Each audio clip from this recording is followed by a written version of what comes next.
เอาพี่น้องเลยยักษ์ทันว่าปดูดาวหอดพี่เลยยูเคนว่าโตก็ได้จะยิงบุกแคนอยู่ในใจเสมอเหรออยู่ในใจเสมอว่าเอาพี่น้องเลยเนาะสุดท้ายนี่เนาะ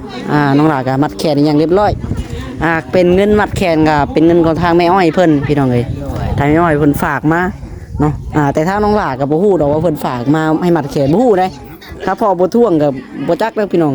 เพราะว่าบ่ได้กดเข้าเบิ่งในอันบัญชีแล้วก็ทางแม่เพิ่นก็บ่ได้บอกน้องหลาบ่หรือว่าจังได๋น้องหลากับบ่ฮู้พี่น้องเลยเนาะมัดแขนก็แบบเซอร์ไพรส์เนาะเพิ่นฝากมาประมาณล้านปลายๆนี่แหละพี่น้องเลยแต่ก็บ่ได้มัดเบิดทุกคนดอกเนาะคำว่ามัดเบิดทุกคนก็คือสิบ่พออันนี้ก็เบิดตูดแล้วพี่น้องเลยแต่ก็บ่เป็นหยังเนาะมัดแขนแต่ผู้สำคัญนั่นแหละพี่น้องเลยผู้เฮ็ดผ้าขอกผ้าขวัญนี่ยังก็น้องหลามัดจนเบิดเนาะเป็นป้าแหละป้าก็เฮ็ดผ้าขวัญหมอสูตรหมอพาม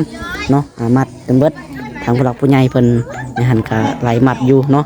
เอาก็ตามที่ FC เห็นนั่นได้พี่น้องเอ้ยเอาสุดท้ายนี่ก็น้องหลาสิบ่มีหยังพี่น้องเอ้ยมีแต่ฝากให้น้องตุ้ยทองเนาะอุชัยให้พรทางผู้หลักผู้ใหญ่เบิดสุขูสุคนเนาะที่ซอยเรือเฮามาฮอดตลอดในมื้อนี้พี่น้องถ้าว่าบ่มีทางแม่ FC เบิ่งแย่งตลอดมาก็คือสิบ่มีในมื้อนี้ดอกเนาะเอาจังได๋ก็ฝากน้องตุ้ยทองขอบคุณใจเพิ่นแน่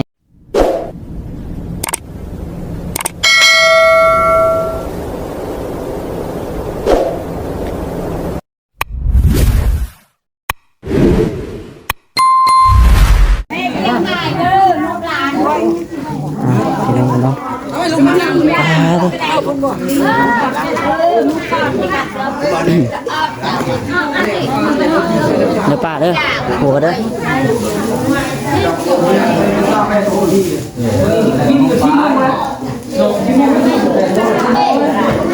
เป็นสูตรบันพี่น้องเลยเอาจะอะไรก็ได้พบกับทางน้องหลานคือเก่าคือเดิมเด้อเนาะ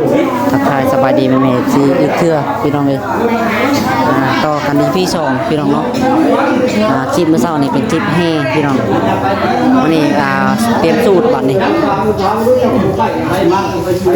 สูตรผ้าขอนแล้วก็มัดแขนเนาะ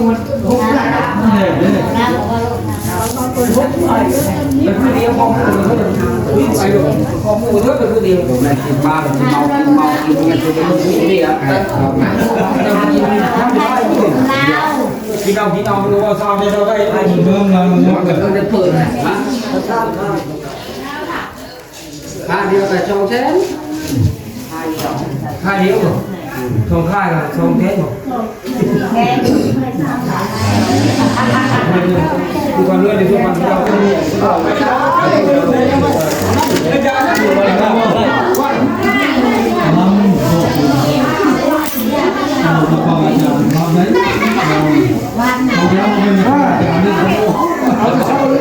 ไว้เขาประกวดมันเป็นว่าจอยคือพวกเขาเป็นผู้เคนตื่นมาเลย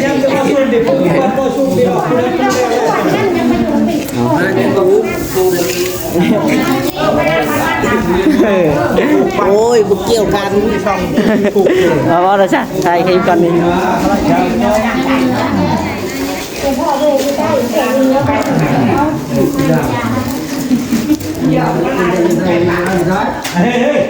มาให้เพิ่นเนี่ยเล่นมือตรงนี้เงี้ยเลยผูกแขนแล้วก็ผูกแขนพักไหมคนแน่การเลยแล้วเลยผูกแขนยาวแล้วตัดผ้า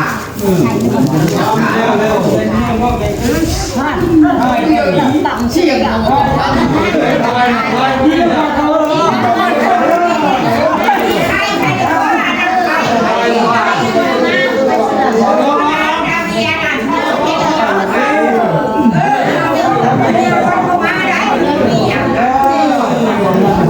นี่กับพ่อผมฉันเนาะเขาเราเก่าโลอยู่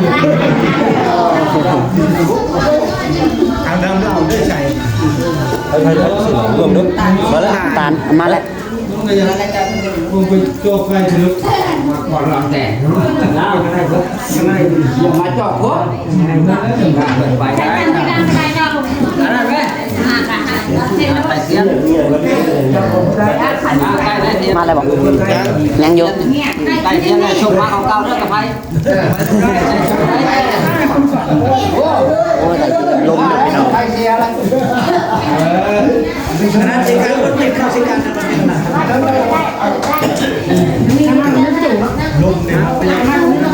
ใช่ติด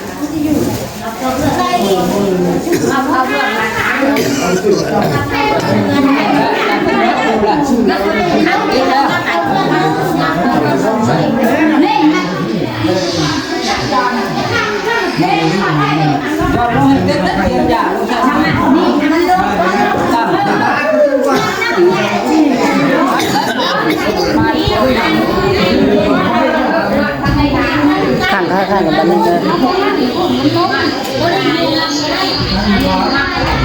ลมเข้ามามาเลยบ้านนี้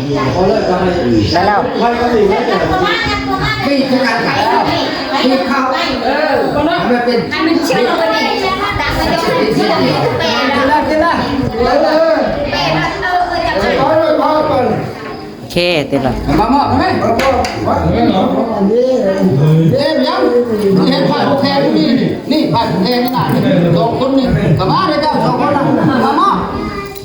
เอาข้าวผูกแค่นั้นหม้อควันนะฮะมากับใครกันกับใครคนไหนแม่บอสจ้ะมาอันคนนะลูกแล้วกันก็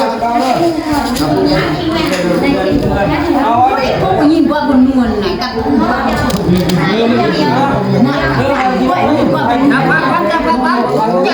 ข้าวจอด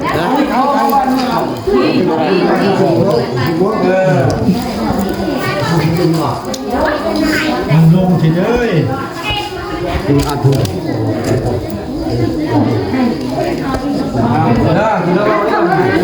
ไปเที่ยวที่ก็จับเลยจานละบาทลงแล้วตะโกนงามมากตั้งแต่ก้าหน้าใกล้บานแล้วเก่าเท่าพันเลยเดินไปใช้ยาดีเนี่ยยิ่งเก่าขึ้นเลยมันลุกแต่ความลุกจนเดินมาใกล้โลกเลยเลยนี่นะโลกพญานาคชีวิตใหญ่เนาะมือนี้มือตัดฟันศอกมือประกอบกันงามเนี่ยแล้วตัดเลยว่าดีจังตอนนี้เฮดีเฮงาม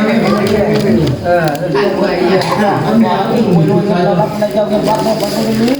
นอกจากนี้มันแจกแบบนี้เกมโตที่มาบ้านมันเวียนเด้อให้รับไปด้วยที่หัวเงินมันเรื่องใจจะฉาง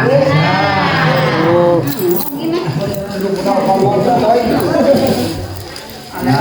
โมตัสสะภะคะวะโตอะระหะโตสัมมาสัมพุทธัสสะนะโมตัสสะภะคะวะโตอะระหะโตสัมมาสัมพุทธัสสะนะโมตัสสะ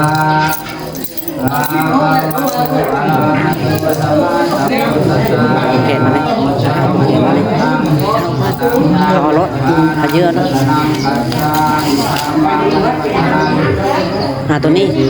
ตัวลุ่มจ้อยตัวลุ่มไ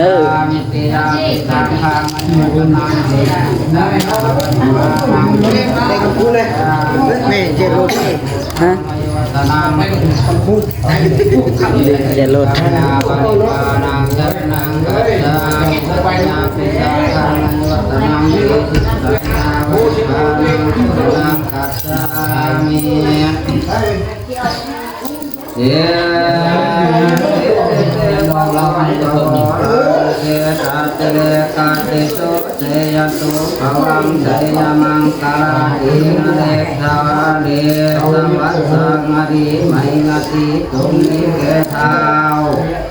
บางญาเสียงนาอัมมานา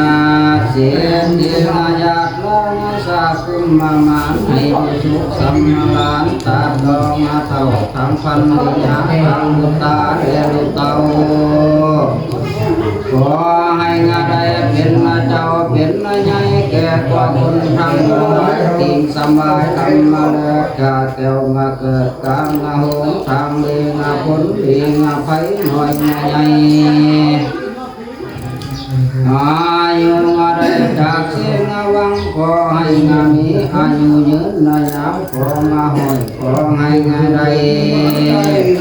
หอดนาหอยนาเขานาหัวนากุยนามาตุงนามูสุดสัตตุงนามันยามาบังเบียดได้ขอให้ปาแกนนา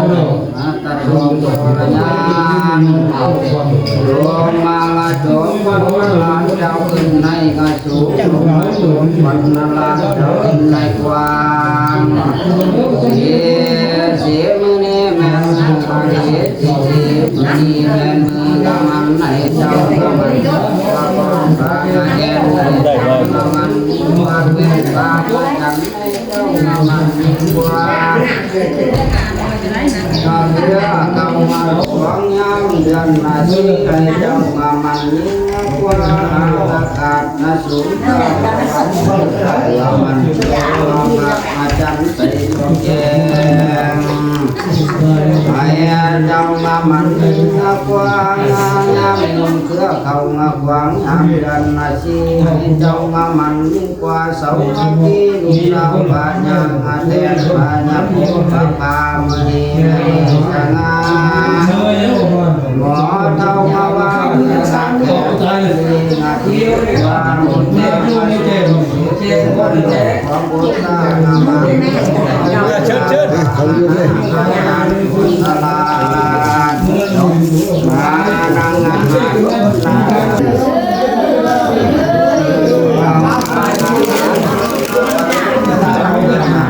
เด็กกว่านั้นนี่จากนี้เด็กมาจากวันนี้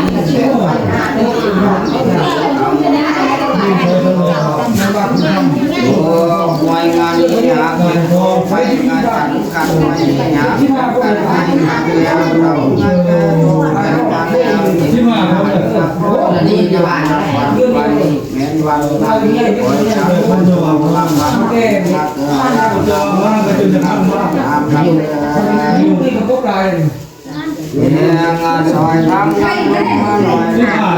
การทำสาวนาหามจะสาวคนแก่มาไหนมาหน่อยทำเอาดูวันดูจะรู้ได้แต่ว่าวันนั้นคุณสาวมีที่เรามางานเที่ยวอยากเอามาเยอะพันเดิ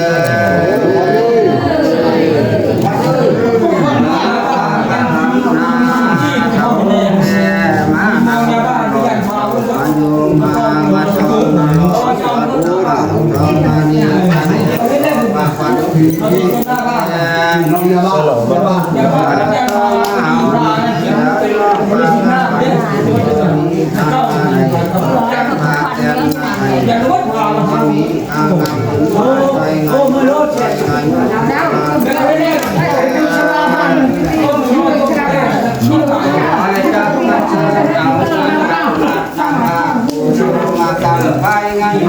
าจอยกับผู้จอยกับคนนาลานเอามาเยอะไปจับเอาน้ำกายมาเป็นผู้อยู่กำไปไต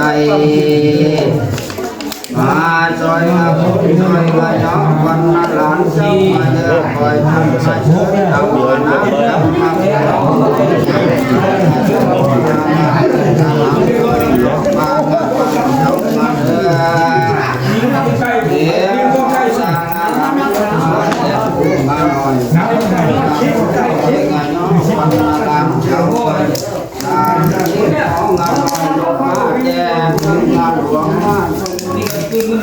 จอยงาพูนจอยงาเนาะวันนั้นมีแล้วงานทำลูกมาเต็มยังงาป่าจอยงาพูนจอยงาเนาะวันนั้นเราเขาได้เลยเราเขาเลยอ๋องานลูกมาเต็มยังงาพูนมาจอยงาพูนจอยงาเนาะวันนั้นอันนี้เป็นหมองาจาคาถาอันนี้อ่านคาถาตั้งแต่เขามองมาเท่าเดิมมาจิตไปงานน้อคนที่เอามางามบุญเจ้ามาจะเป็นไปงามบุญคนที่เอามาทำเจ้าแล้วไม่นับหลักเลยมายินดี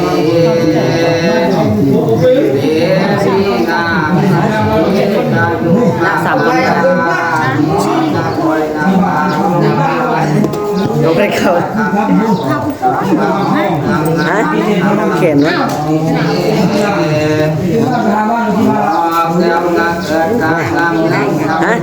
เอาอะไรก็ได้นะมาก่อนน่าจะรู้กันเลย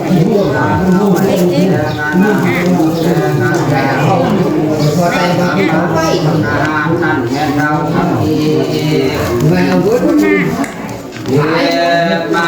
แก้วเรียงเอามาฝันว่ามันมัน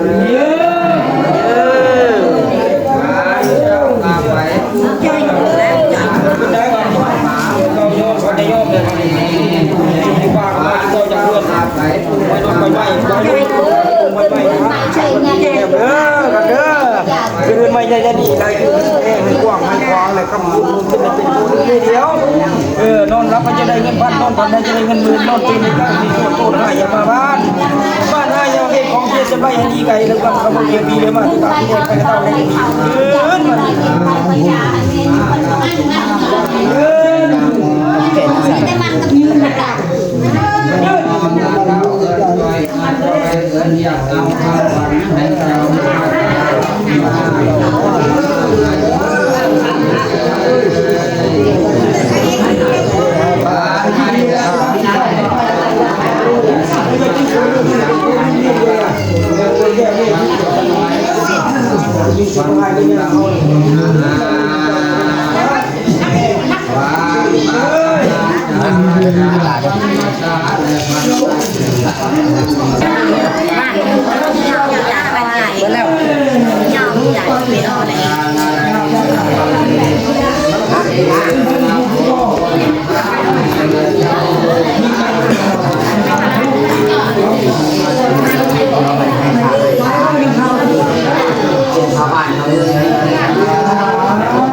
ัตว์ในหัวมันนะ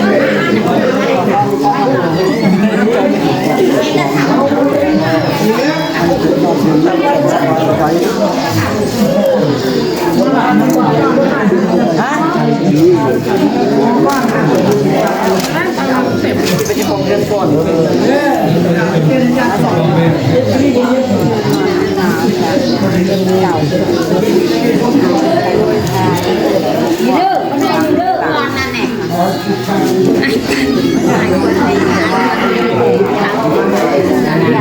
ช่วยด้วยบ้างดาวก่อน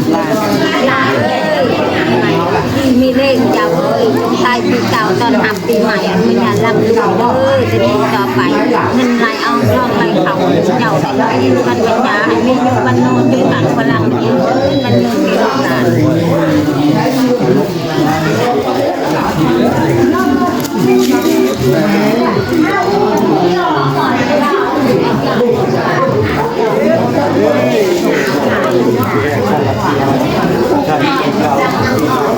ให้บางทางให้ลำไปด้วยเด้อ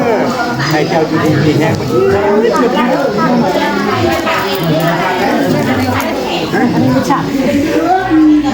ทุกวันผ่านเผาเลย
สุดท้ายพี่เก่า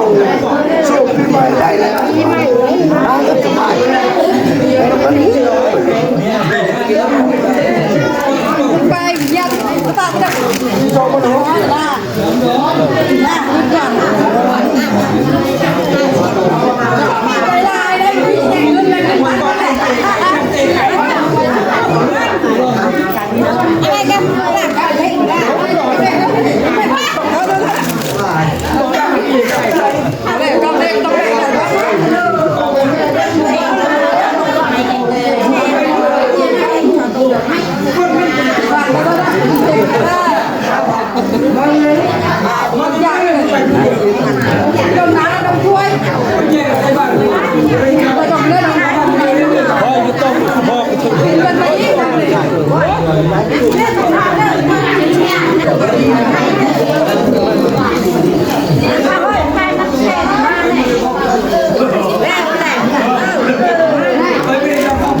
ไปเคยพันวันนี่ไล่ไว้แล้วนะเขาแค่อยากให้ดูไป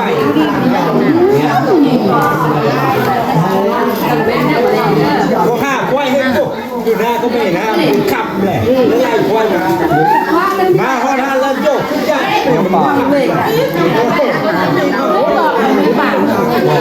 ทำเลยเนื้อป่า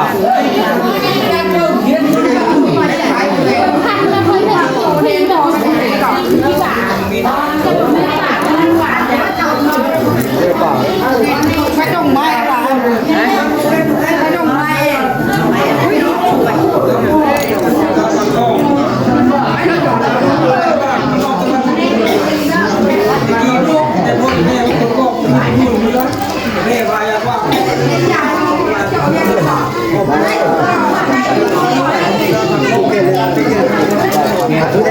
ขยโยกเข้ากันเนี่ย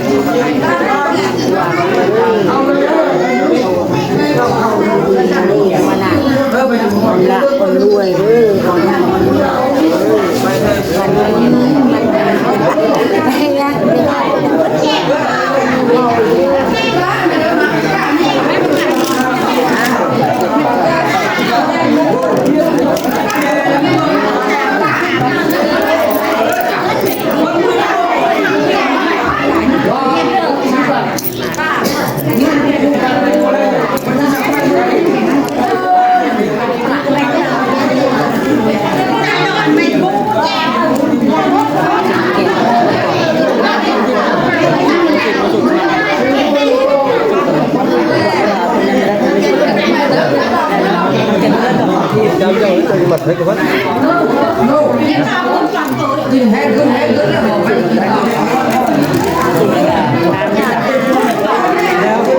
เอาน้อยให้ไปกิน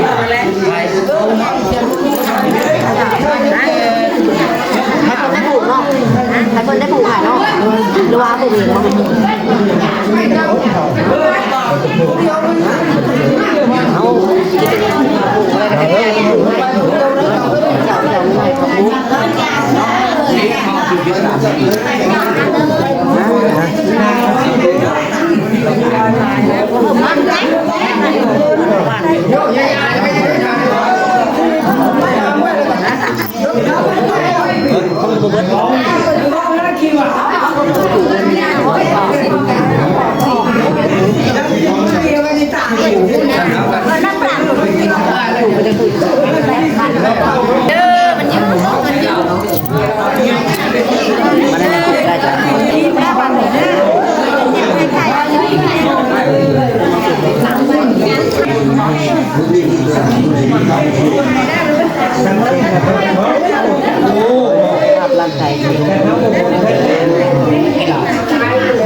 ชี้ไว้จื้อแล้วเขากล้องแล้วก็เขากล้องแล้วแหละทะลุขาไปเล่นแม่ดูเอาคอยนะ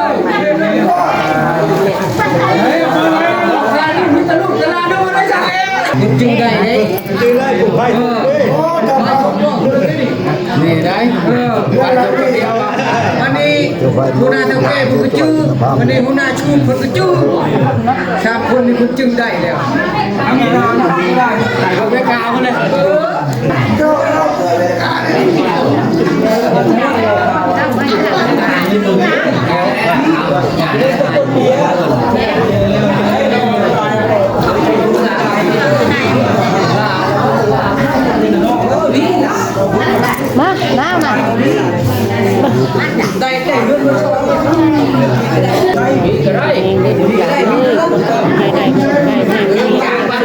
ร่ำรวยเด้อไปเด้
มาคุยกับพ่อกับแม่ก่อน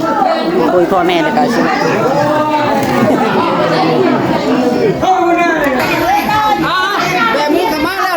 ยังโอ้ยลงนะใส่มือเลยแม่เอามาลง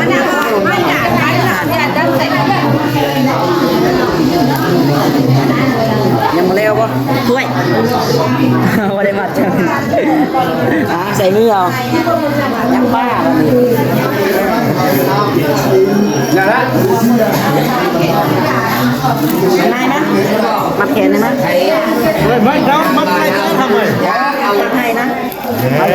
ไทยมัดจริงๆด้วยรัฐบาลได้ฉันเนาะเจ้าเราคนรวยเรามีปัญญา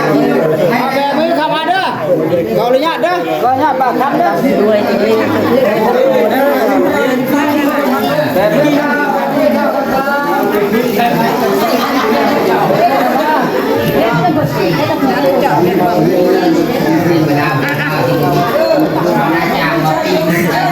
เจอ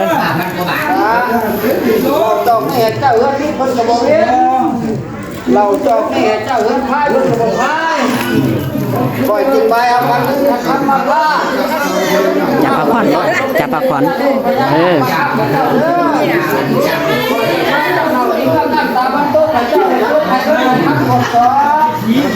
ว่าจะพายน้ำเราตาวัดออกให้เจ้าได้ก็ต้องเต้าสีว่าจะพายน้ำเราที่โคตรเป็นคนปานีหมดเลยเด้อเราต้องแค่มาเกิดจนแน่นอนเสร็จแล้วมาเกิดแต่ไก่เด้อไก่สร้างให้สร้างวันไหนข้าวล่าง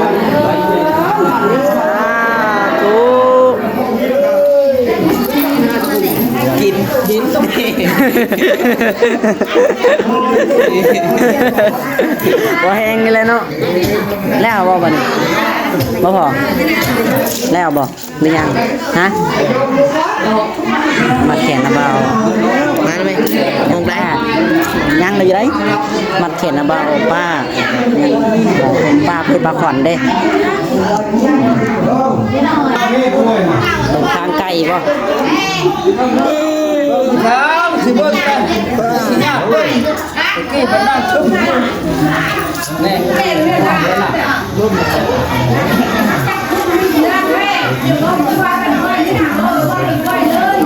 เขากินพอดเลยเขาเกี่ยวไหนเด้อ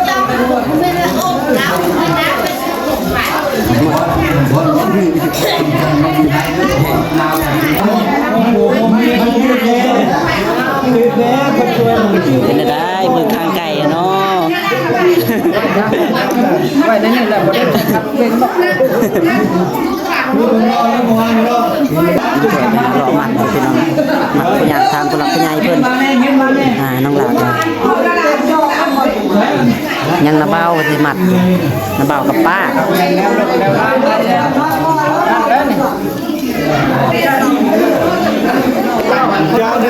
จ่ายเฮียเด้อพี่ไอ้อันแม่เด้อจ่ายเฮียลูกมาเฮียเจาะนึงพอเขาดองกันนั่นดิ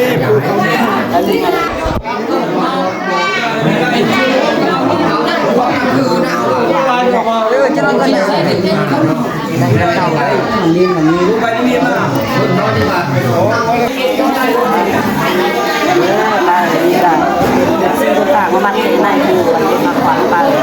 จะได้ขอป้าอยู่ดีในตัวตัวเด้อมากเดี๋ยวมันจะบุกใหม่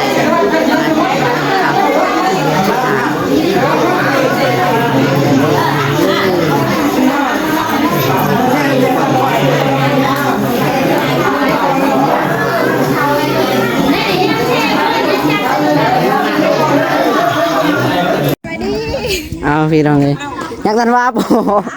หรือดาวหอดพี่เลยยูเคนว่าโตก็ได้จะยิบบุกเคนอยู่ในใจเสมอเหรออยู่ในใจเสมอว่าเอาพี่น้องเลยเนาะ